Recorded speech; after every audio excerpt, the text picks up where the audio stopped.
Digital pets. There's just so much to love about these little things. They're adorable, they're compact, they're portable, they come in so many designs and styles. They come on keychains, they come in watches or desktop gadgets. And with a whole menagerie of the little goobers to care for, you really can find just about any kind of virtual being you could want to love. Digital pets took over the toy markets in the late 90s and early 2000s. And now they're having a kind of resurgence in the nostalgia-soaked time that is the 2020s. But by now, though, I already play the most expensive and demanding creature-raising simulator IRL, having children. Oh, what Christmas is you? Horrible! Lots of laughs and affection, but they don't even fight dinosaurs, and it's way harder to help teach a kid math than a Tamagotchi. Speaking of which though, the longtime standard bearer that is the Tamagotchi, it's still around, as well as many of its brethren and competitors. Digimon is back with new wearable tech, the original US competitor Gigapets, they're back too, and Mattel even still has Pixel Chicks as part of their brand portfolio for everybody else who remembers those things. I also learned about some new contenders while researching for this video, some of which are really trying to cultivate a different niche in the virtual pet ecosystem, and I think that's pretty cool. There's things like the touchable hologram pet in the Bitsy, or the programmable Steam project in the Circuit pet. And that's not even accounting for the massive mobile games market, where just searching for virtual pet will bring in a seemingly endless scroll of widgets and cute little critters that will keep you company on your smartphone screen. It's reassuring to know that no matter where your virtual pet of choice is kept, they're always, well, usually, safe and happy inside their little home on whatever device they live on. But what if that device was the Game Boy? It made sense back in the day, right? The Game Boy was already the champion of the portable gaming domain in the 1990s, with arguably a near total understanding of what it meant to be a portable games machine for that time. And when the original Tamagotchi pet devices hit the Japanese market in November 1996, the Game Boy had already been playing host to the first two Pokemon releases, Red and Green, several months prior in February of that same year. So there was obviously a welcome place for games about caring for and managing cute creatures on the system. The Tamagotchi Game Boy game came out in 1997, and that was it. The kennel gates were flung open, and the digital pets started to populate Nintendo's handhelds for years. Cats and dogs and dinosaurs and bugs and monsters. It was like a new zoo had started allowing visitors. But all this time later, with many, many more of these games released than anyone would probably have guessed on just the Game Boy alone, it's much easier to get through them and determine which ones still offer up the kind of digital pet experiences that I, and perhaps you, might be after. Before we start this digital pet dive, though, some housekeeping upfront. I tried my best to obtain physical cartridges for as many of the games I chose to cover here as I could.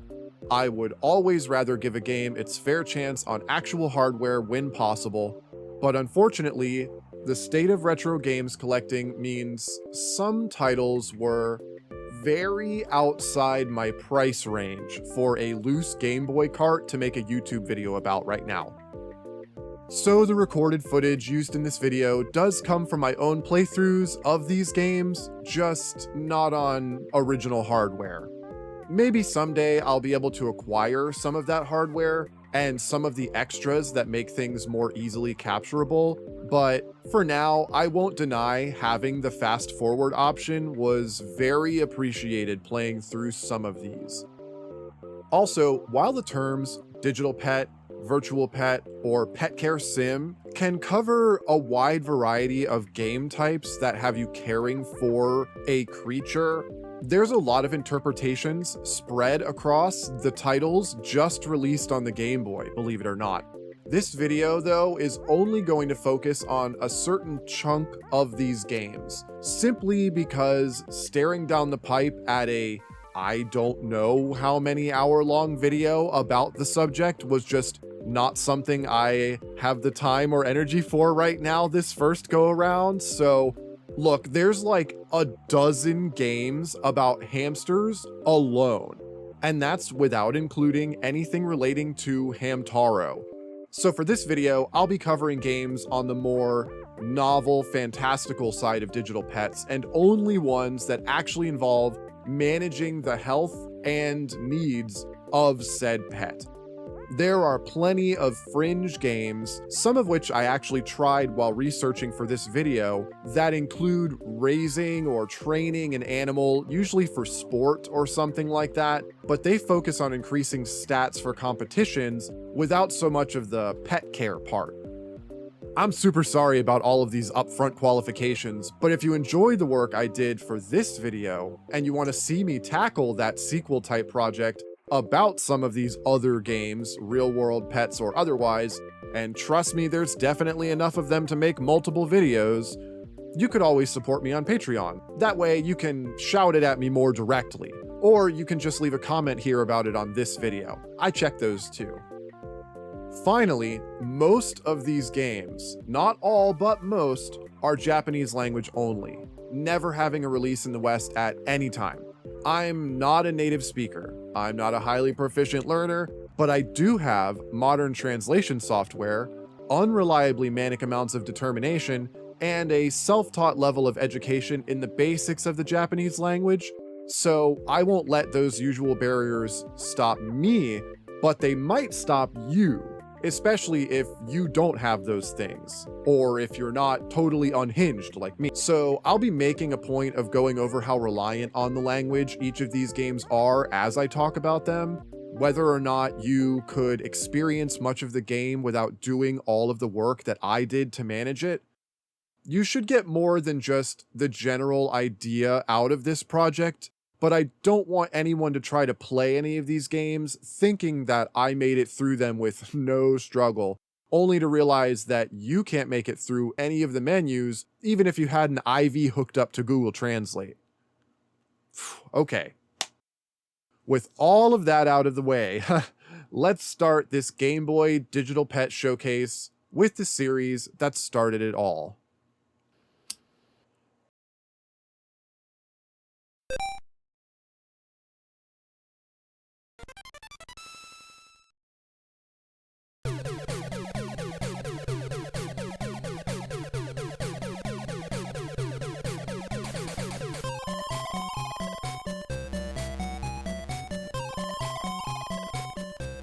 The original digital pet game on the Game Boy was Gemu de Hakken Tamagotchi, warming its little egg on Japanese systems in June 1997, with its more simply titled sibling, Tamagotchi, reaching North American shores in October of that same year. In the 6 to 8 months between the 1996 launch of the actual Tamagotchi pet device and the Game Boy iteration hitting the market, a lot of new features and quality of life improvements have been made to the formula that separates this video game version from its toy-based progenitor. While the little egg-shaped device everyone's familiar with was, and still is, pretty bare bones in what kind of care options it had on offer to start with, Tamagotchi on the Game Boy was more feature-rich. You could now feed more types of food, have more access to different medicines, offer praise along with scolding, and play more than one minigame with your pet. You could even enter your fully grown Tamagotchi into contests for things like intelligence and athletics. Most importantly though, you could speed up the already adjustable game clock when your Tama was asleep now. This, and those time-sensitive contests, really make this Tamagotchi game feel like a game, and less like the care toy that it originated from. Instead of having an overly simple toy that beeps at you shrilly throughout the day and night, depending on the time you set its clock at originally, the Tama in your Game Boy is only active while your system is on.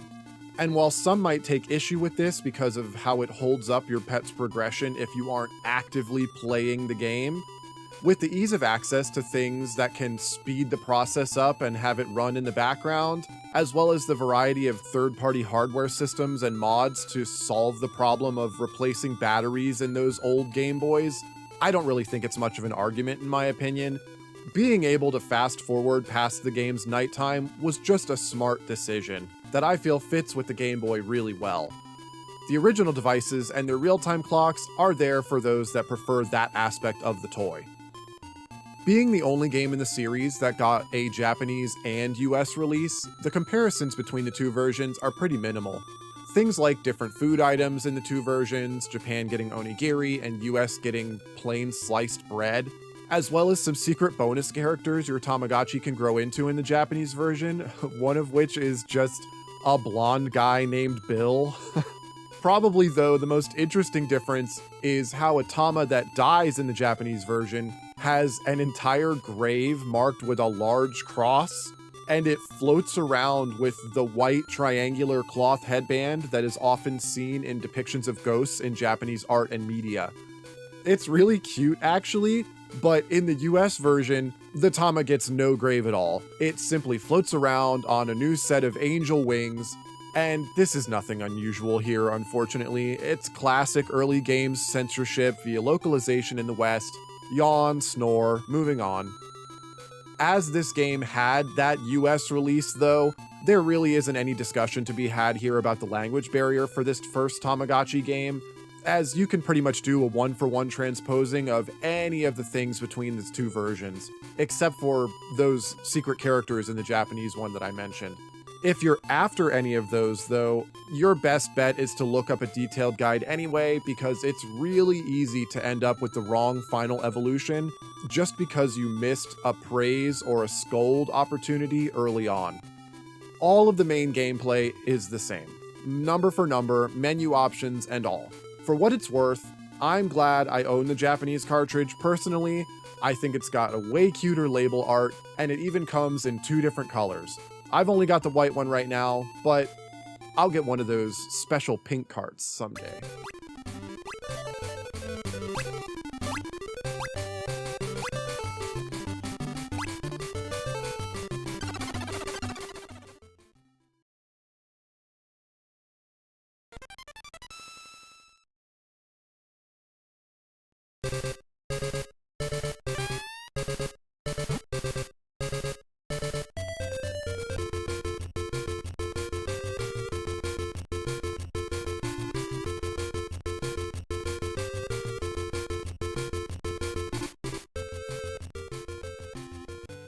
The first sequel in that Game Boy Tamagotchi series is simply titled Gemu de Hakken Tamagotchi 2. Japanese only releases for the remainder of the series, by the way. Tamagotchi 2 actually came out in Japan the same month that the first Tamagotchi game came out in the US, that being October of 1997. Without burying the lead here, the sequel presents some interesting shakeups to the base Tamagotchi gameplay loop and is a notable step up from its predecessor in just about every way. I definitely enjoyed my time with it much more, even though it did demand more from my time and attention than the previous game did. One of the first major differences in Tamagotchi 2 is that you're no longer merely caring for a digital creature in a self-contained space. You start the game as the young lab assistant that's seen in all of the game art and the title scenes. Her name is Mikachu. And you're tasked with wandering around in either the forests or the local beaches to try and encounter a wild Tamagotchi egg and bring it back home with you. Unlike the previous title, you're limited to raising 2 pets at the same time here instead of 3, but it's because you've only got 1 terrarium and 1 aquarium, one each for a forest Tamagotchi and an ocean Tamagotchi. And both of these new Tama pets have been imbued with even more personality than before. Their environments are different from each other, but their athletics game backgrounds are also different, their food items are different, their growth forms are wildly different, their sleep times, all of it. It's unique to the 2 different types of Tamagotchi. The core of the game is the same between the 2, but the change in the assets and aesthetics is a really cute touch that helps make things feel more diverse. It all went a long way to make the sequel much improved over the first entry. I do have a few qualms that keep this from being a real favorite though. The larger time investment needed to get a pet to its adult form is a little bit of a drag. Contests are locked away from non-adult Tamagotchi, even on max in-game speed, and reaching that stage with my first pet still took over an hour and a half. And that's even with the standard nighttime clock manipulation a couple times, plus some serious fast forwarding through the forest pet's cocoon stage. This was a mandatory period where you can't do anything with your forest Tama until the metamorphosis is complete.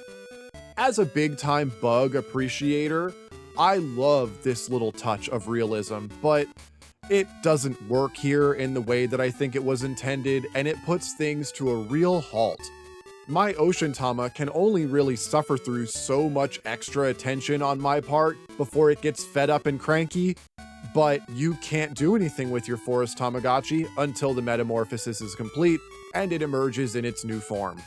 Speaking of attention though, my other gripe here is that the attention/affection-giving game in Tamagotchi 2 makes one of the most baffling decisions in its new execution.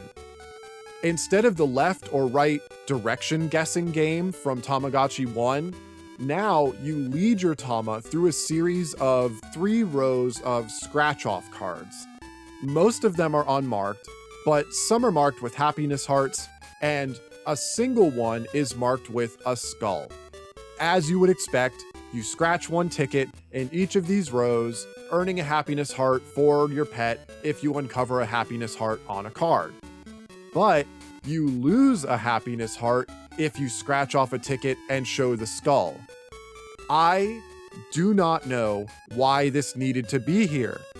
For the life of me, I can't understand why it was necessary to have you play the affection game so many times with the risk of losing affection from playing. It became a part of the playthrough that I fast forwarded more often than just about anything else. The amount of times I ended up without a single heart from the tickets was bad enough already. I expected that, having come from Tamagotchi 1. But to have some rounds actually lose me a heart that I had before I went in? No. Infuriating. I do not understand this design decision. As for how much struggling with translation I had to go through to play this one, it's really a little bit of a gimme, honestly. There's not a full English language documentation anywhere that I could find anyway, but an amazing resource called the Neo Mamechi Logs exists, and there's guides there online for all the retro Tamagotchi games, Game Boy titles included, but also the one on the Nintendo 64, and pretty much all of the other retro Tamagotchi games that I did not even know existed. Thanks to that work done there though, you can play this one without any real Japanese language ability.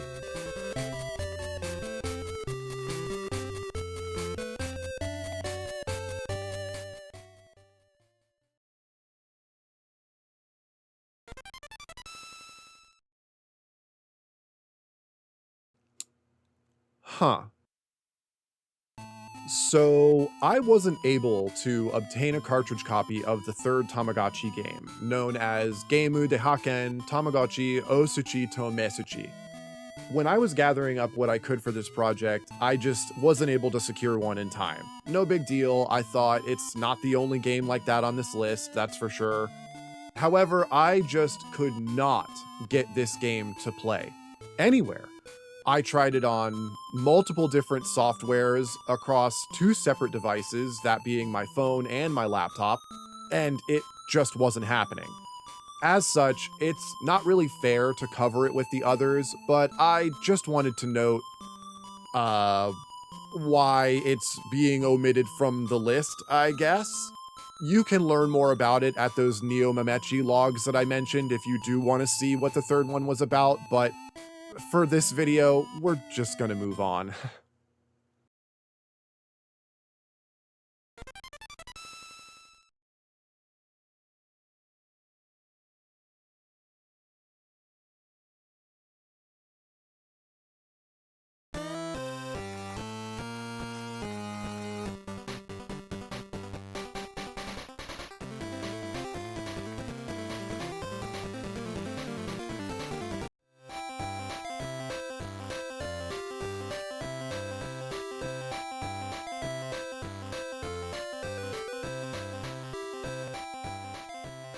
Representing the only anime tie-in games covered here,超Mashin Eiyuuden Wataru Mazekko Monster 1 and 2 are a pair of games, both released for the original Game Boy, with the first one coming out in Japan on December 12, 1997, and the sequel on August 7, 1998. I am not at all versed in the lore of this show, never having seen or heard of it before researching for this project. From what I've gathered, the original show is an enduring and well-loved mecha anime for kids that enamored many parts of East Asia during its early airings in the late 1980s and 90s, even getting a revival series produced as recently as 2020. Story-wise, it follows a group of heroes, including the title character, 9-year-old Ikusabe Wataru, as they work to save the magical realm of Sokaizan from an evil demon. And while Mashin Eiyuden Wataru was known for having RPG elements and themes in its story and presentation, none of that is in either of these games. Instead, the focus here is on finding and caring for different little goobers called Mon Pets that you grow from special seeds and keep in bottles. Ultimately, the goal is to merge the right combinations of pets together, which is accomplished in the sequel by literally putting 2 of them into a bottle and shaking it up a bunch, in order to make a final Mon Pet that's powerful enough to help defeat the demon ruler. This goal is the same between both Mazekko Monster titles, with the presentation being the real differentiation between 1 and 2. The disappointment lies, for me at least, in the fact that it's just not a very fun goal to strive for. Don't get me wrong, like most of the rest of the digital pets we'll talk about, these goobers here have stats, likes and dislikes. They're pretty adorable, or at least charmingly silly, especially when you take them out of their bottles and play with them in the different areas you can visit. I really enjoyed that aspect, actually, of visiting the different locations in both games to try and find new monster seeds to raise. Especially since lots of little things change from place to place beyond just the scene background. Depending on where you are on the map, you'll find different Mon Pets, have access to different foods that you can find or feed them, and even have different playtime accessories based on that location. It might be a butterfly if you're in the meadows, or a bat if you're in the caves. It's really cute. And another cute thing that I'm sure some people will appreciate is that your pets don't actually die in this game if you can't manage to figure out their immediate needs fast enough. Instead, they just run away back to their wild habitat. It's nice for the more sentimental caretakers among us who don't do well with the digital pets when they shuffle off their pixelated coil. It's a neat system to go about monster raising overall, but the rest of it just falls pretty flat for me quick. All of the stats are arbitrary, never being used for anything other than a value that needs to be increased in order to achieve the necessary merging.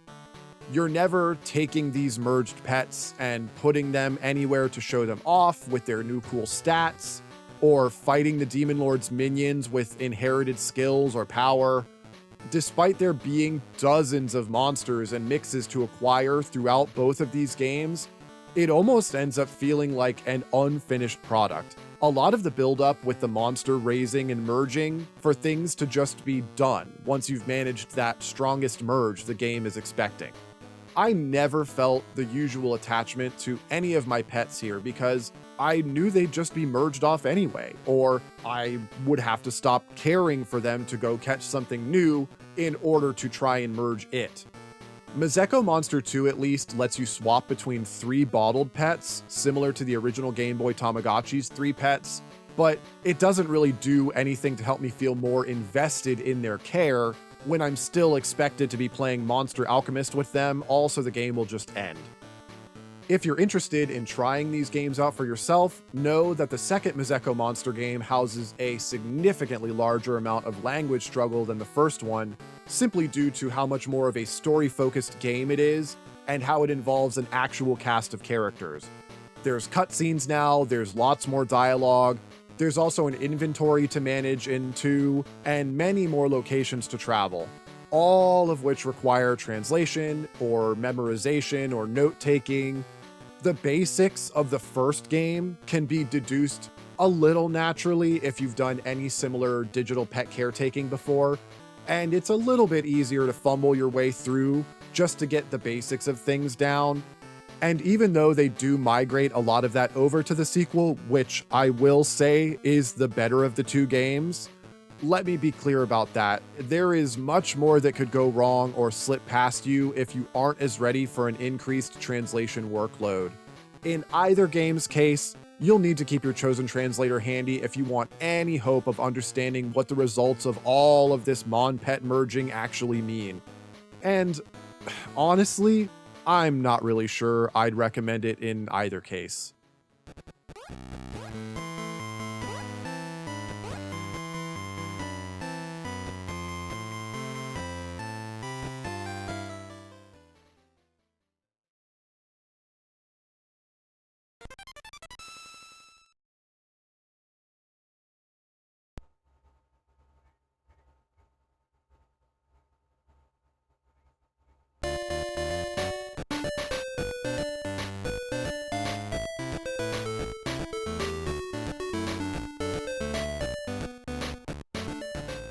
Something of an anomaly in this digital pet discussion, the Kandzume Monster series consists of 3 games total, but we'll only be tackling them in 2 parts. Don't worry, it'll make sense why in a bit. The first and second games were both titled Kandzume Monster, with the original title coming out on the Game Boy in March of 1998, and its direct follow-up, Kandzume Monster Parfait, being released as a color-compatible dual cart in just June of the same year. The reason for this express turnaround on the second game, I think, is probably because it's not really a sequel, but just a Game Boy Color dual cart upgrade. It's the exact same game as the original in all ways but one, and that's how the upgraded Parfait version does away with the extremely tedious and restrictive real-time clock that plagued the original. Since the addition of color is the only visual difference between the two versions, I'm only going to use the footage I have of playing the Parfait version because that's what I played more for this project anyway. Unlike other digital pet games that utilize that game clock to keep track of your activities and pet growth, the original Kandzume Monster used a real-time clock that you set when you started the game, and it gated you out of the arenas you needed to compete in to finish the main game's story. You couldn't wake the game up at whatever time you were available to actually play more of it. If you weren't sitting with the game in your hands during those correct times, you were just out of luck. It was actually kind of charming to read that even dedicated Japanese players of obscure retro games over the years would consistently complain about the real-time clock in any blog or website reviews that I was able to find. It's just that obnoxious to deal with. And there's no better proof of that fact than how they made it completely unimportant in the Game Boy Color remake a few months later. In Kandzume Monster Parfait, you still have a clock that you set at the beginning of your game, but now you can use the start and select buttons to fast forward the game time whenever you're on the main home screen. Not necessarily an elegant solution, I guess, but definitely much better than the previous alternative. Honestly though, the clock does make for some really charming interactions with your pet as the game goes on, so you really can't fault them too much for leaning so hard into that mechanic. What about the actual gameplay here though? Well, in the first 2 games, you find yourself taking care of one of many absolutely adorable little goobers that pop out of these cutely decorated canned good tins that you find in a mysterious forest vending stall. That's where the part of the name comes from, by the way. Kandzume means canned in Japanese, so they're quite literally canned monsters. Wildly unrelated side note here, but when I first learned this little fact and connected those dots, I actually had a minor revelation because a card game that I bought a ridiculous amount of years ago called Kandzume Goddess, which itself came in a metal cylinder container like the monsters in this game do. Oh wow, canned goddesses they were indeed. Anyway, back to the monsters. All the usual care options are available: feeding, playing, scolding, medical treatments, all of that, and they're all well enough implemented for what they are, except for the scolding and praising, which I know, big shock. There's only a few food items, same for the number of play items, and it really feels like most things were designed in triplicate since there's 3 of just about everything, even the medical treatment options. Your pet is really expressive, which is particularly fun to watch since the sprites are big and chunky. The little darling just tumbles around on a balance ball or jumps up to mischievously eat a butterfly you brought out to play with it. It's just such a treat to watch. On the other side of that, having to decide if your pet needs life-saving surgery after a bad run in one of the combat arenas is already tough enough, but is made that much worse by your precious little Gruber breathing raggedly on the examination table. And lose you very well might, too, because combat here can swing against you hard sometimes. Using a 1v1 combat system, Kandzume Monster has you select an attack from a random assortment of gems that you assign to your combat deck. These can be anything from basic punches to healing magic to massive combo attacks that will one-shot you if you're extra unlucky. In the beginning, though, your personal deck is trash, consisting of many multiples of the most low-level attack that you can have, plus a few heals and maybe special moves that you will be praying will pop up more often than they don't. The only way to improve your arsenal for later combat is by spending money at the gem gacha machine in town, which means earning that money from somewhere. In Kandzume Monster, earning money requires your pet to either win at the wind-up car races or perform on the balance ball for the local circus master. You can also win for combat in the arenas, but if you don't have good gems to fight in the arena, then you will just lose over and over, and that defeats the purpose. So we'll put that aside and focus on the 2 easier ways to make money here. Both of these can have their odds improved by grinding that activity back at your pet's habitat. It is a very textbook grind here too. Lots of watching various stats fluctuate while you keep repeating the same training task over and over. Thankfully though, after a good amount of practice in the habitat, it'll get to a point where you can go do one of these activities and net yourself enough money that after only a few runs, you can stop at the gacha machine without really wasting anything more than your time.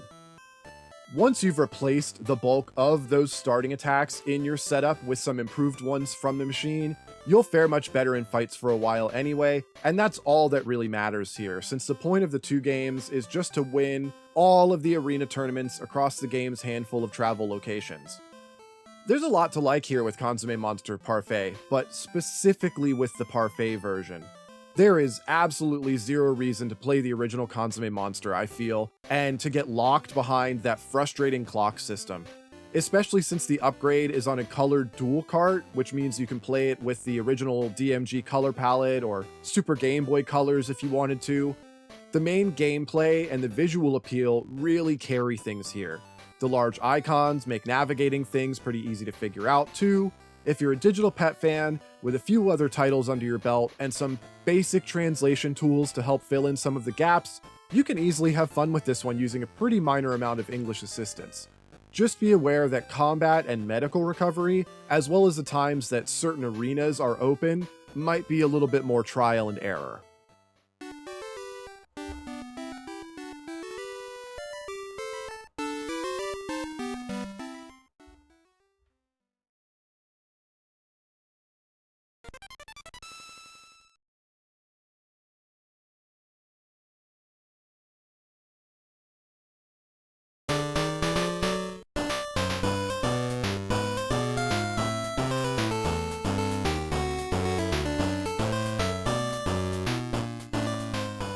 The last game in the Kandzume Monster series, similar to how the Parfait version was just an upgrade of the original, isn't really a totally different product from its predecessors. However, Gem Gem Monster does enough to shake up the formula that it feels almost like the Parfait version, with everything moved a little to the left. The combat is familiar but presented differently. There's still places to go with your pet, but traveling around to them is different. Your ultimate goal still involves defeating powerful monsters in combat, and you still raise your own little goober to do just that. The most distinct change here is the removal of any kind of in-game clock. Well, unless you count getting a North American release as a series change, then that's probably the biggest thing to happen, maybe. The translated version is just called Lil Monster, for the record. It's the version that I played for this segment, actually, so in Lil Monster, there's no clock to keep track of, real-time or otherwise. All of your feeding, fighting, traveling, it's all independent of any schedule and relies instead on the monsters that you find and summon using the gems. That's probably the basis for the original Gem Monster name, I'd wager. The game loop here is actually pretty solid. You use gems to summon monsters, fight them to level up your pet, then you use the gems that your defeated opponents leave behind to do it over again. But what breaks this up and how the game pushes you to experiment and explore is the way you can summon monsters from gems and then give them some other items from your inventory instead of fighting them at all. Sometimes the monsters will do nothing and just leave, but sometimes they'll give you a different item in return, and other times the monsters will lead you to a new area to explore. It depends on what monster you summon, what item you give it, and where you were when you summoned that monster and gave it that item. One thing to say about this one is that the Pokemon influence here is pretty obvious. It's the first game we're talking about that shows the influence of Pokemon DNA into the digital pet genre on the Game Boy, and I think it makes sense. When Gem Monster came out in Japan midway through 1999, Pokemon Yellow had already been on store shelves for almost a full year, and Generation 2 was barely 5 months away. So while you aren't deciding your monster's attacks whenever they level up like in a Pokemon, combat in Lil Monster ditches the attacks represented by their respected gems and uses a 4-slot menu of attacks that changes out every turn. It's still the same as the previous games under the hood, just text-based instead of using icons. There's also an item shop now and healing items that you can use outside of battle too.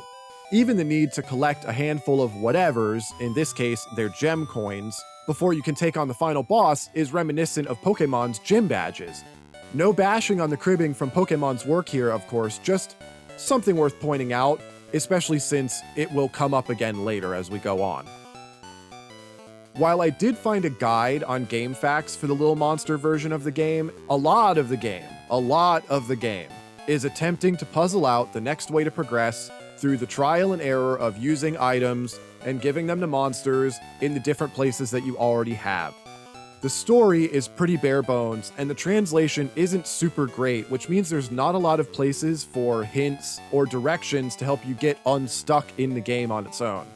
You just show up in the monster world one day and get told you need to help defeat Cool Joe, the evil brother of the little helper who gives you the monster world intro. That helper's name is Hot Joe, by the way, just to really pin down that they're brothers. So you're collecting gem chips, training up a monster, and stacking a strong enough deck of attacks to give you the edge against Cool Joe. Overall, I like it pretty okay, and it's a solid finisher to the Oddball series. If you were to put this game and Kandzume Monster Parfait side by side and ask me which one I recommend for you to play, I'd say it depends on how much you want the game to be a digital pet game or not. If you like the timekeeping aspect and would rather see the adorable animations that your pet goes through while you actively care for it, then Kandzume Monster Parfait is the better pick, hands down, and also my personal favorite of the trilogy. But if the clock bar in your progress bothers you, even with the built-in fast-forwarding tools, and you want something that you're able to more directly have a hand in your progress, Gem/Lil Monster would be the one here for you to try.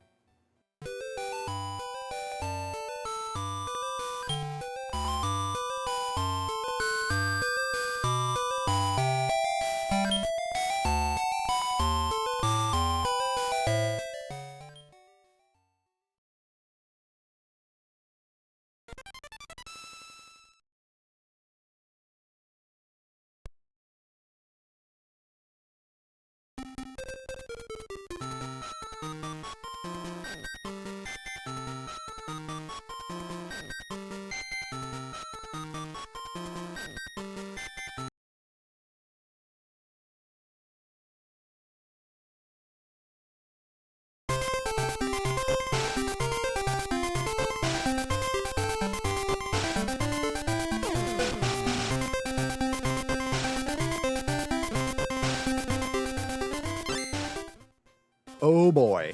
The games in this series are actually what started the whole idea for this video. When I first found out that there was a game called Dino Breeder on the original Game Boy, I knew I had to play it. I love dinosaurs. When I found out that it was the first in a 4-game series, though, I got a little worried. The first entry, the original Game Boy's Dino Breeder, released in August of 1997 from developer Digital Kids and publisher J-Wing. And they put out another one every year after that until Dino Breeder 4 in the early 2000s. I played all 4 of the games in the series, but due to just how similar they all are across the board, I'm going to cover the first 2 titles together and then give the 3rd and 4th ones their own sections. Again, it'll make sense, I promise. In pretty much all the Dino Breeder games, you're raising a dinosaur in order to fulfill some sort of scientific experiment or whatever set up by your famous scientist. I guess we'll go with friend? It feels like a Marty and Doc situation across the first 3 games, except Doc lives forever and Marty's descendants go on the adventures each new time.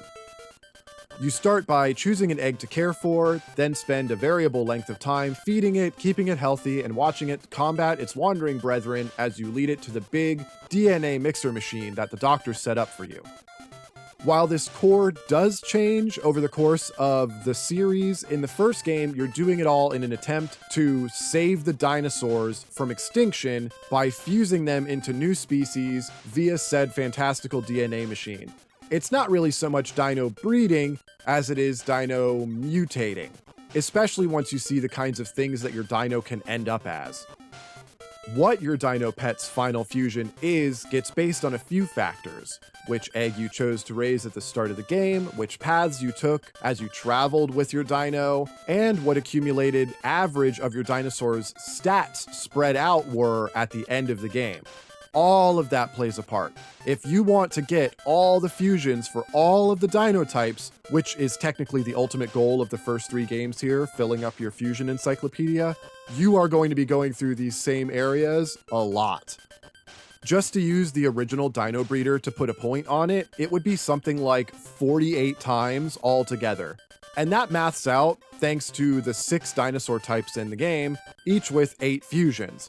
And, for the first game in particular, I can be extra sure that that maths out because I actually own an original player's guide for the game.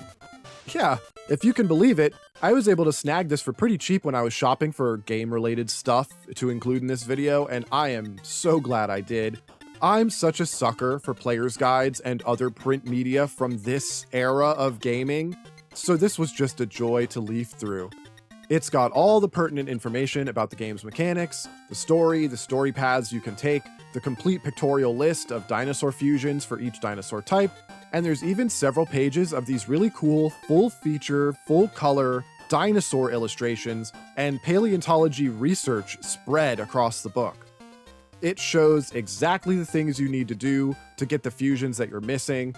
And speaking of those, while we're here, I think we can take this opportunity to use the Dino Breeder Guide's colorful fusion illustrations to show exactly what your dino pet can ultimately fuse into in the first game. And not to reiterate this too hard, but just look at some of these. We've got Big Blue Dino making the "is for me" pose, Dapper Dan, me age 12, Flat Boy, Ground Type Fakemon, and Caveman Gothic. These wonderful fusion creations and more can be yours with just a balanced dino diet, a not insignificant portion of your time, and so many fights. Opponents can range from all kinds of non-playable dinosaurs, living forest fires, poachers, and even God. And how do you fight all these battles, you might ask? Well, that's where Dino Breeder's formula really changes over the course of the series. While all of the games in the series utilize the same core in their combat, there's a definite line to be drawn between Dino Breeder 1 and 2 and the later 2 entries. In the first 2 games, your dinosaur stats might directly affect its chances of dealing high damage and ultimately winning a given combat encounter, but the real outcome is mostly out of your hands. Why? Simply because combat is just a roulette wheel. When your dino gets in a fight in Dino Breeder 1 and 2, their stats act like a maximum for how high their combat rolls can go, but they still drag a minimum behind them. This means that even if your dino enters a fight with a higher stat spread than opponents, it's still possible to get a string of bad rolls that end your run early. The best thing that you can do, and something that lends itself nicely to potential speedrun strategies actually, is simply pump your dino full of tea to increase its speed and chance to roll a higher initiative in every fight. High initiative means your dino is on the offensive instead of the defensive position, and with a high attack stat to lean on as well, you'll make short work of most enemies. Even though Dino Breeder 1 and 2 are almost identical compared to what follows, they aren't 100% the same. And I ultimately give the edge to Dino Breeder 1. It's quicker to play through in a single sitting, lets you choose from multiple dinosaur eggs at the start instead of only 2, and it offers a fun and interesting variety of environments and enemies that you encounter as you go along. The first sequel, though, is like the same game, but stretched, farther and thinner, without much to make that added playtime worth putting up with. I will concede, though, that Dino Breeder 2 has the superior soundtrack, and it's not even close.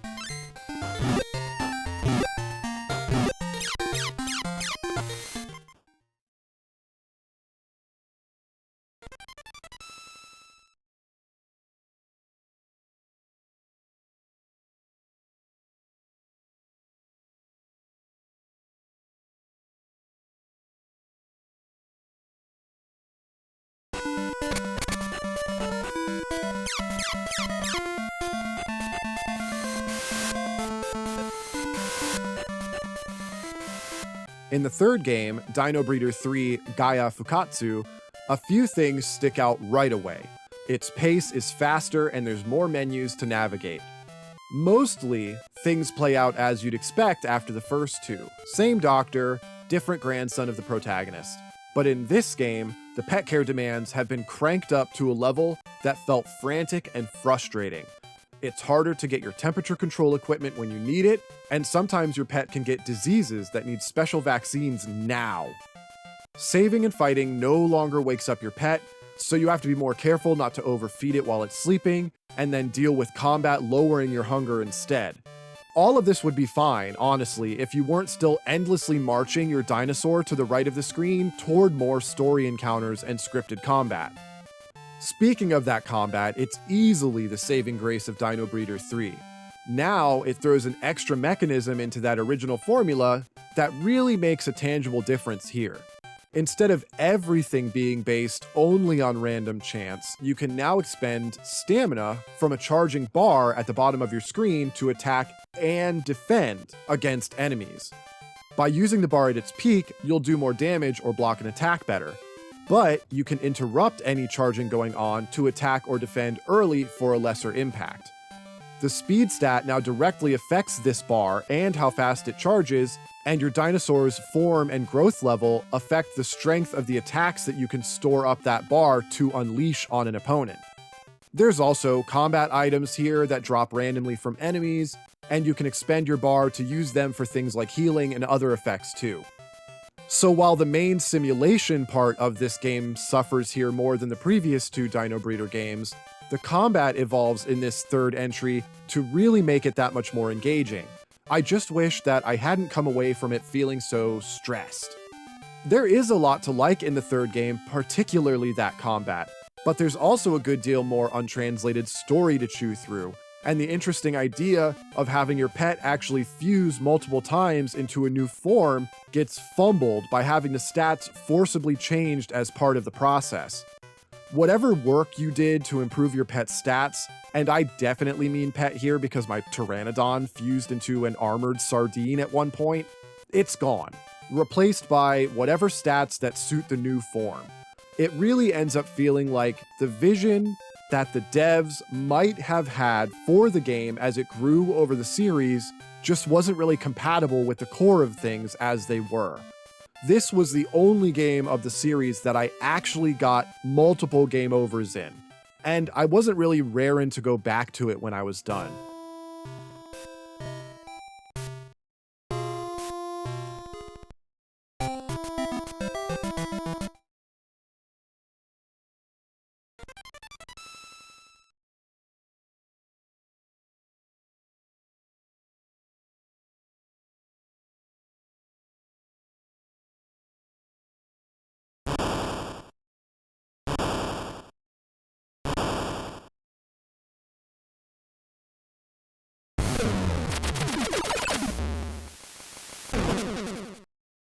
Dino Breeder 4 really feels like the game that took the existing formula and the changes that had already been made to it and filled them out in all directions.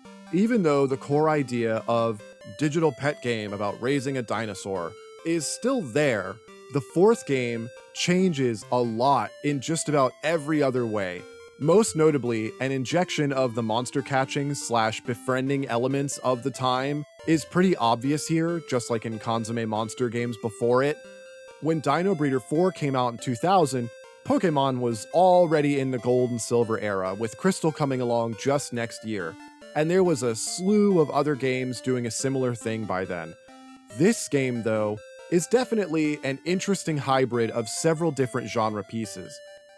For starters, you no longer have any kind of egg selection process. Instead, you actually play as the grandson of the Doctor this time around, and you're on a quest to find your dino science grandpa who disappeared while out trying to prove his dino science was effective. You control this character in some side-scrolling platform sections, talking to NPCs, picking up items, and you encounter wild baby dinosaurs in secluded spots dotted around the places that you're platforming to. Entering one of these leads to a whack-a-mole style minigame where you throw tranquilizer darts at the wild baby dino until it passes out and you can add it to your team. I don't love this idea up front, and it makes the player character seem kind of callous and single-minded, especially since they very specifically refer to these dinosaurs that you catch as babies. Really, as much of the story has been sort of incidental, I feel, in the earlier games, I found it almost intrusive here, and it threw off the flow of juggling my dino team as we walked across the map. That's right, the main Dino Breeder formula of traveling, feeding, and combat is all still here, it's just upgraded with quality of life tweaks and additions. There's more in-depth status screens now, which is handy since you're able to care for up to 5 dinosaurs at once, and they all have more stats to worry about now. Another thing to note is that the automatic traveling of previous games is gone. In its place, there's now a simple toggle between forward, backward, and stop. No more pet care freakout because your dino will not halt its grim march while in the throes of starvation and hypothermia like the previous titles. Thank goodness. You also don't really deal with hunger, temperature, or sickness with as much frequency as before, or at least it didn't feel like it to me as I played, and I think that makes sense for the larger party of pets you'll be monitoring as you go. You don't even have to ring a bell for combat anymore in this game. You have an option for combat during travel now, but even while you've stopped for a bit, the wild encounters will simply continue happening anyway. And let's talk about those shiny new combat encounters. The combat here is easily the best enhancement to the Dino Breeder series that this final entry makes. Go figure, right? Instead of simple chance, a random numbers game, or even an active battle bar, Dino Breeder 4 makes a pretty wholly unique combat system for itself. You still rely on your dinosaur's stats to affect the roll for initiative that the series has kept on this whole time.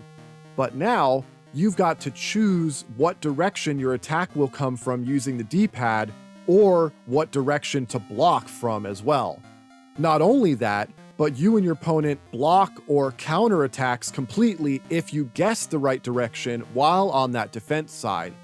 There's even equipable special moves that your dinosaurs can use, and they get attached to certain direction buttons. They all do something more powerful or have a bonus effect like a horn jab, a roach swarm, or a typhoon wind, but at the cost of some of your dinosaur's energy, and also always having to attack with that move from that same direction every time. It's a really refreshing upgrade to the combat, and also just a lot of fun to play with overall. My only real gripe with it is that I'm still not 100% on the mechanics behind blocking and countering, and that led to some pretty frustrating fights more than once.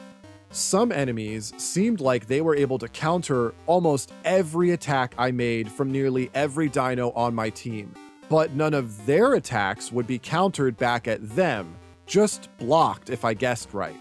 It was a little aggravating, but not something I don't think could be overcome with some level grinding or serious team comp decision making. Stat boosts also come much more directly from combat in this game, and there's even items that can boost a dino's stats by a few spare points, so just going back and putting a little more time into your team will usually iron things out. On that note, having given you the basics of this whole series, I do have to warn, if you're interested in any of the Dino Breeder games, there is a lot of Japanese text to get through. They went for a real set of stories here, and while the first two games are both similar enough in their execution that you could jump into either of them and try tending to your dinosaur as it automatically wanders from the left to the right across the map, things will get tricky pretty quick. You'll eventually reach NPCs that have dialogue choices for you, and these decide directly which path your game will take you down, including the enemies that you fight, as well as what your dino pet will fuse into at the end if you're trying to accomplish a full fusion encyclopedia. You could maybe bang your head into the mechanisms for a while and figure things out in the first two games, but by Dino Breeder 3 and 4, things are a much bigger challenge. There's still plenty of text, especially in the menus, and now there's usable item descriptions, plus new ways to play the game with full sets of instructions, NPCs that require you to actively do something for them before they let you advance. The list really does go on. If you're among the more determined in the overlap of dinosaur and digital pet fan, the earlier two titles might be manageable, but the third and definitely the fourth one will need more investment to make it beyond their intros.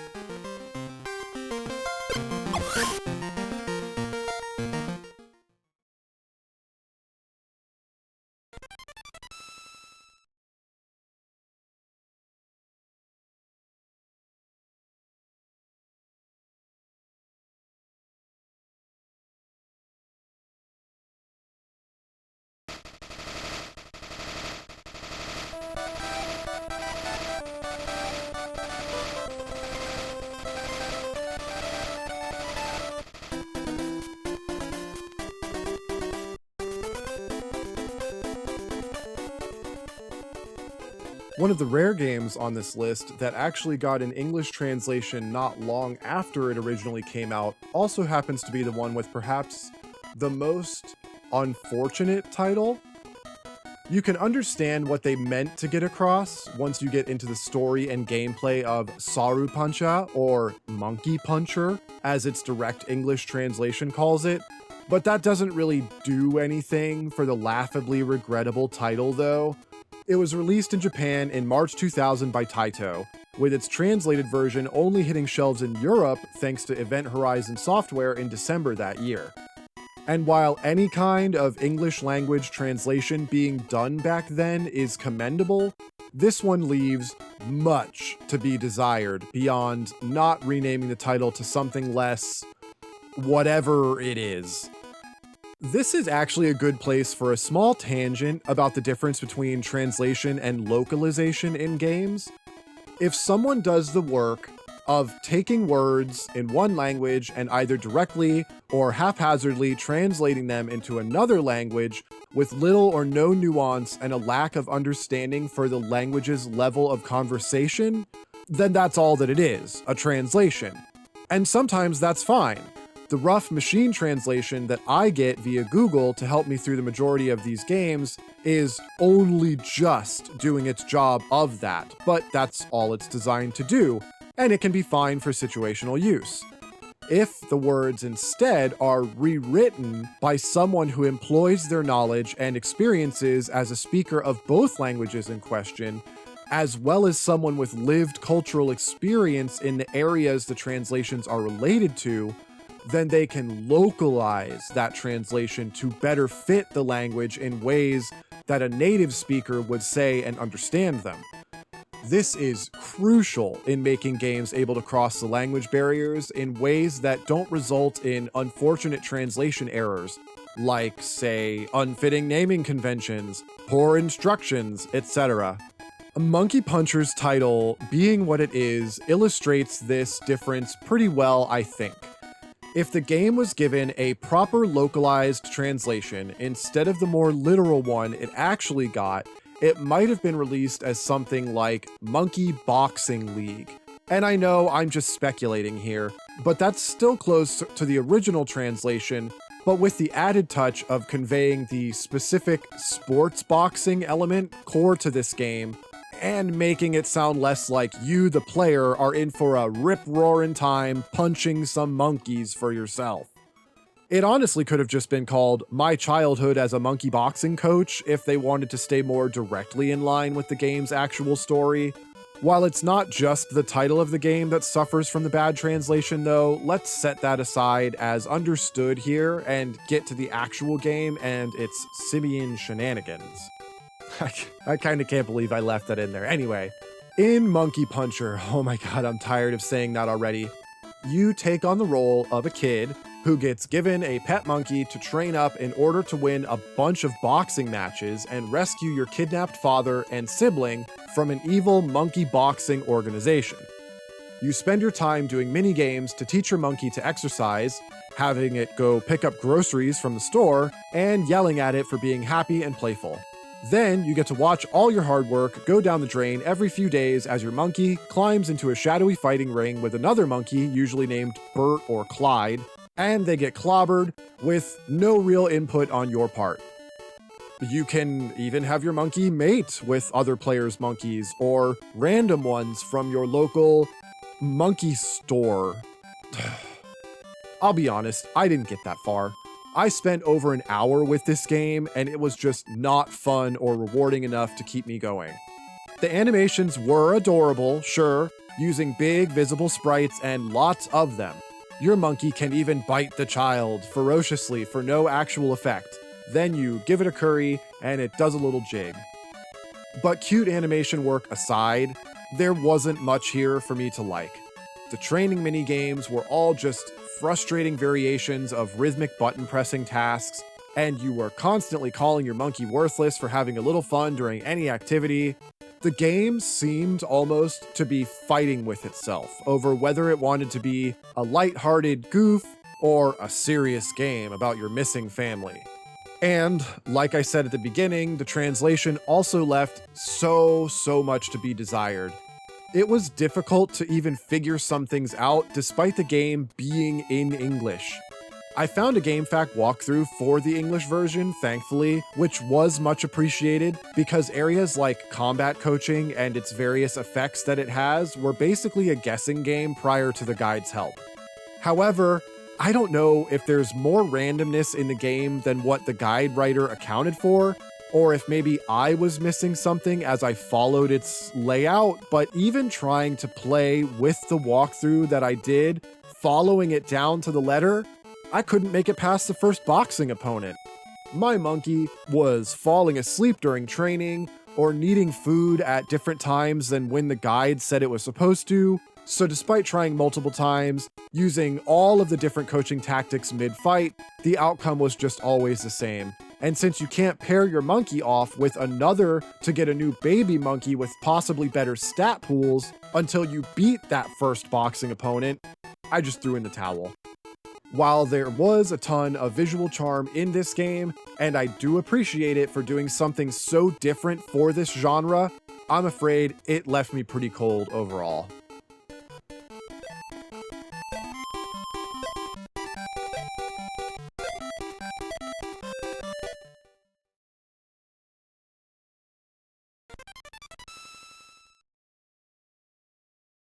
Digital Kid.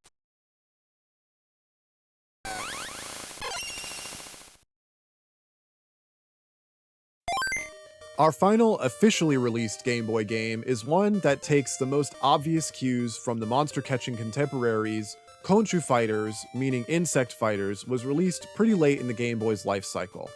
By 2002, when it was released in Japan, where it never left, the Game Boy Advance had already been out since the previous year. This game, being a Game Boy Color exclusive, means it wasn't compatible with the original or Pocket Game Boy systems, but it gave more power for colors, tiles, and keeping more things going on screen at the same time. I'm happy to report that our first and only Game Boy Color exclusive on this list, the boost here wasn't wasted. This might be due to the developers behind this game being the same company that made all 4 of the Dino Breeder games previously, that being Digital Kids. I'm sure they had a pretty good grasp on making this genre of games for the system by that point, and it shows. There is a lot going on here, and it's easily one of the most full-featured digital pet games on the Game Boy by far. Konchuu Fighters mixes the top-down exploration, menu-based combat system, and NPC-heavy story that you'd find in RPGs like the Game Boy's Pokemon games, with a fun and investing digital pet core. It's all about the bugs in Konchuu Fighters, obviously, and as someone who absolutely loves bugs of all kinds, the pixel art representations we get here are they're just so good. You get to choose from 9 different buggy babies at the start of the game, and you'll be caring for whichever one you pick in a little sci-fi enclosure, doing everything from feeding it to cleaning up after it to training its various combat stats. See, just like in the earlier Dino Breeder series, you're once again taking on the role of a child with a scientist grandpa, doing some sciencey stuff on animals in order to solve the story's science problem. Digital Kids was nothing if not consistent with this story beat. In this case, though, that would be an outbreak of killer insects that have been unleashed and spotted in the area. Your bug is a specially enhanced specimen that your grandpa has implanted with a fancy brain-boosting chip.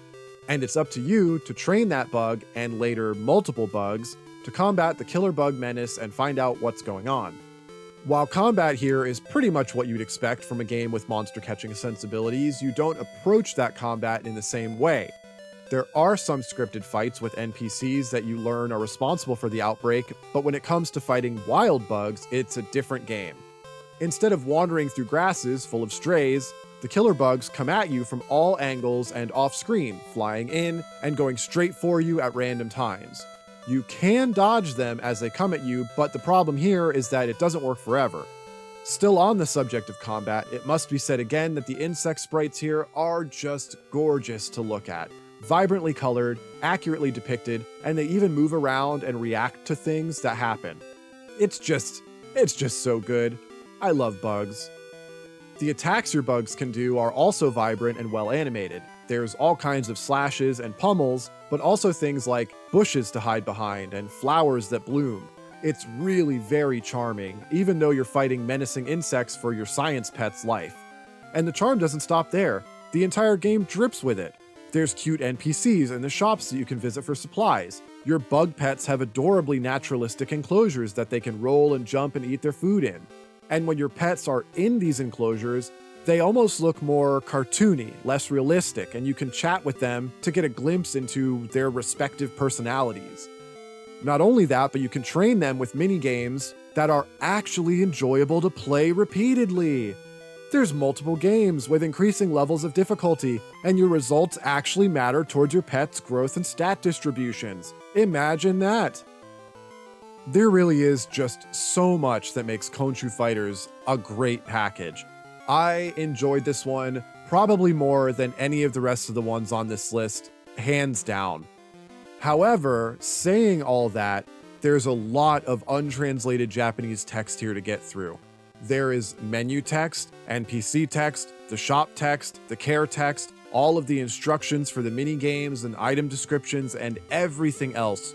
So as much as I would love to recommend this one, because it really feels like a culmination of all of the things about digital pet games that I enjoy, mixed with things from other game genres I enjoy, there is just too much text to be able to easily say to someone watching this video that they should try out Konchuu Fighters. If you're willing to struggle through it, or if better than me, you already understand the language and this is not a barrier for you, then I wholeheartedly recommend the game without question. Otherwise, it's a much more difficult call.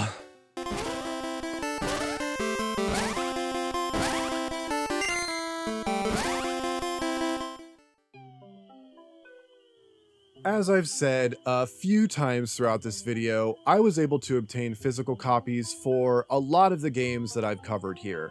But there's one oddity on the original Game Boy that will have to remain out in the wilds for me for now. A Taiwanese company called Gaoyun Kuchi Yoshengosur or Gaoan Technology Co. Limited, apologies to any and all Chinese speakers there, created a number of unlicensed Game Boy and Game Boy Color games throughout the 90s and into the early 2000s.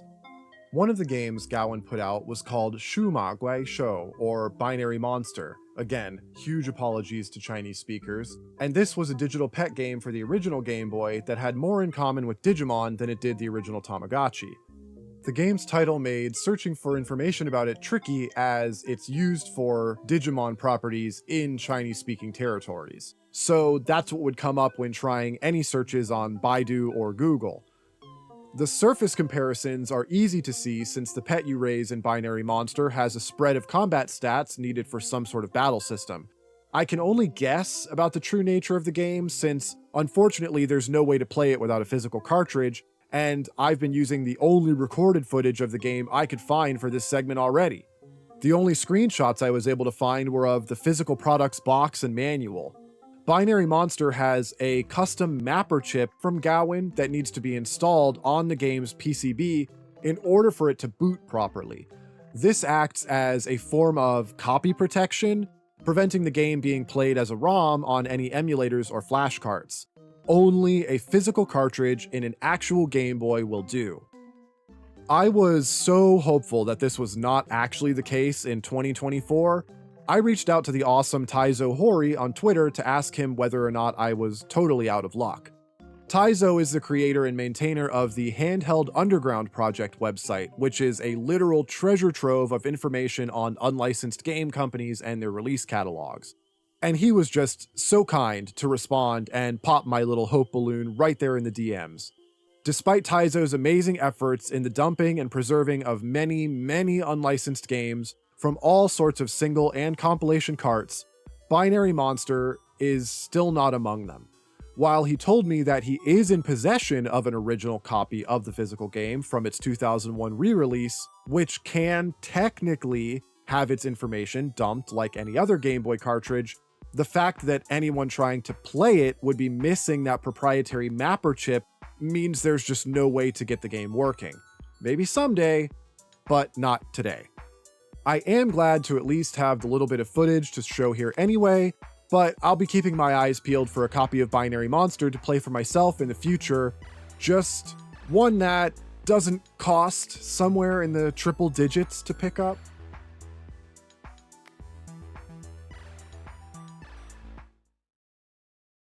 Now that we've covered enough of the digital pet games you could have played on your Game Boy back when it was advertised in the pages of Nintendo Power, there's one last digital pet store we have to check, and that's the modern market of many a homebrew Game Boy game, itch.io. While there are plenty of virtual pet games available there, and even some interesting ones that adopt some of the aesthetics of the Game Boy, like color palette or tile size, I'm gonna need to set a precedent here for modern GB games going forward. I'm only going to be covering the ones that were developed and released to be played in an emulator and on real hardware, and only if they've been successfully released as a complete title, paid or otherwise. So what did I find? Well, here's a lightning round of 4 original digital pet games for the Game Boy currently available on itch.io. Piropa by SG is an absolutely adorable frog-raising digipet game with a delightful overall tone and pitch-perfect sound design. Everything in it is round, sparkly, and wonderfully natural feeling, even the background foliage and iconography. Between 3 interlinked screens, as your frog goes about its little life, you catch bugs to feed it, help it tend to some flowers, and do the usual cleaning, bathing, and medicating if necessary. The game clock runs at a nice clip, and the nighttime section is a delightfully relaxing little pause, even though the game is not at all demanding during its active hours. This one would make a perfect implementation on an actual device. It just feels so good to take care of. If I had any real complaint, it would be that there's not anything more to do with your frog apart from tending it until its life naturally concludes, which does set this one back from its digital pet peers on the system ever so slightly. I'm not saying I need to send the frog into battle or into a beauty contest, but maybe growing multiple types of flowers or fishing in the pond. I don't know. In any case, for a completely laid back and more sentimental feeling Digipet, Piropa is a high watermark for the modern games. Ovochi by Brazilian team Panda Pixel is a very short game with a very solid message. Translating things from Portuguese, the same as I did for the Japanese entries here, the story puts you in the shoes of a character coming home one day who hears a noise in the bushes outside. If you investigate it, you find a strange blob-like creature that takes a liking to you and seems like it might have been abandoned. Your character then worries if you're capable of providing for a pet right now, and you're given another choice between adopting it for yourself or only fostering it temporarily. Without going more into what actually happens by the end of this extra short playtime, you spend about a day or so of in-game time feeding and playing with and giving affection to your new pet blob by interacting with a set of objects on the floor surrounding it. Whatever your outcome with your pet Ovochi is, the core message of the game is shown right after the credits, in text scenes that you walk through with your character yourself.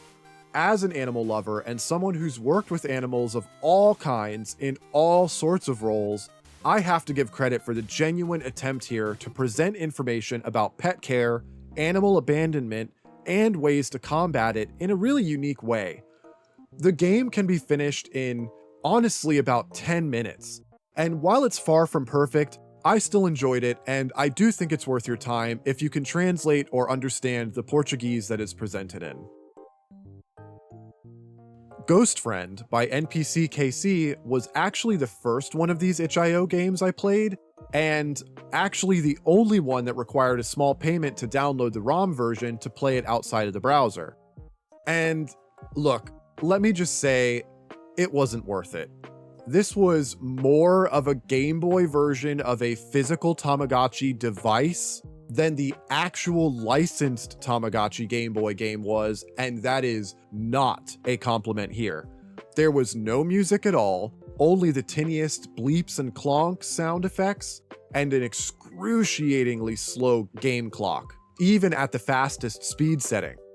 Combined with a total lack of real instructions for the non-intuitive new menu options, this was not a pleasant playthrough.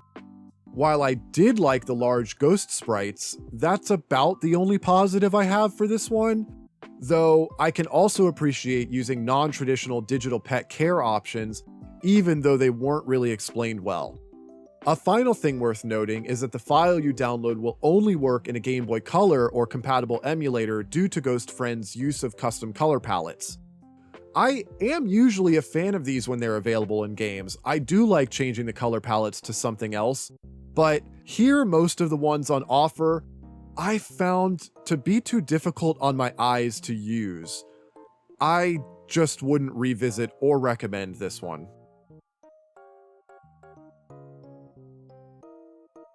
Monster of the Weekend by Ink Ear can only just be considered a digital pet game when compared to the other titles that I've already covered. You don't do anything for your pet other than feed it whatever you find around the explorable area for it to eat, and this can be anything from berries and leftover pizza to a rusted hubcap or your own homework. Doing this lets it change form every night until the weekend is over, and then the game's story wraps up with your mom returning from a business trip. It only takes about 15 or 20 minutes to work your way through the whole game here, but what really made this experience for me was a heartfelt story full of queer nods and undertones. They were threaded through a neatly replayable little genre sampler that I really did enjoy. You're mostly walking around a small top-down area with a few gated sections that your pet needs you to help get to, but there's also a few point-and-click scenes, and even a surprise shmup that I won't say anything more about here for fear of spoiling the game's ending.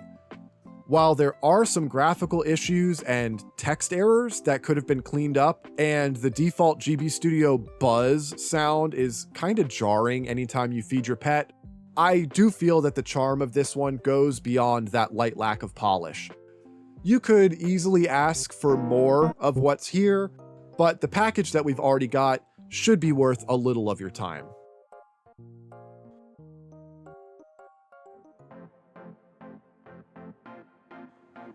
Oh, wow. That was so many games about caring for weird little goobers on the Game Boy and Game Boy Color. Thank you all so much for watching through to the end. If you're still here, you are the real contest winner of the digital pets on the Game Boy. Having gone through all of these, please let me know. Did you play any of these already? Are all of them new to you? I can easily say that most of these were new to me, and not just the ones that were Japanese only. If you like the work that I did here and you want to see that sequel video about the more real-world animal pet sim games on the Game Boy, drop a comment below. If you'd like to have access to things like earlier previews of the videos, go head over to patreon.com/astorionpieces and check out my Patreon campaign. But please do not feel obligated, and a like and a subscribe really does make that much of a difference. Again, thank you all for watching the video. I really hope you enjoyed it, and I will see you all whenever the next one comes around. Take care.